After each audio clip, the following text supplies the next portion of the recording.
Matapos katigan kahapon ng Muntinlupa Regional Trial Court, handang magsampa ng panibagong kaso ang kampo ni Vic Soto laban sa direktor na si Daryl Yap sa oras na maipasana sa MTRCB ang kontrobersyal na pelikulang The Rapist of Pepsi Paloma.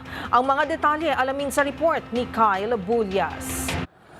Hindi pa natatapos sa naging desisyon ng Muntinlupa Regional Trial Court ang aksyon ng kampo ng TV host sa si Vic Soto laban sa direktor na si Daryl Yap. Kaugnay ito ng kautosang inilabas ng korte kahapon na i-take down na sa lahat ng platform ang teaser trailer ng kontrobersyal nitong pelikula na The Rapist of Pepsi Paloma. Sa naging desisyon kasi ng korte, pinapayagan pa rin ito si Yap na ituloy ang produksyon at ang release ng pelikula nito sa mga sinehan sa Pebrero 5. Ayon sa legal counsel ni Soto na si Attorney Enrique de la Cruz, hinihintay pa nila na maisumite ni Yap ang pelikula sa MTRCB bago sila tumuloy sa susunod nilang hakbang.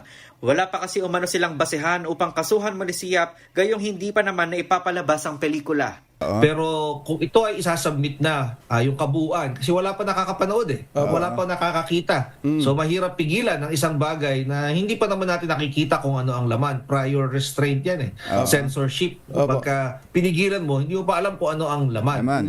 Kaya ang gagawin namin, pag siya ay nagsumiti ng kopya ng kanyang pelikula sa MTRCB halimbawa, ay magpa-file kami ng opposition kung merong bahagi dito na lumalabag sa karapatan ng aming kliyente.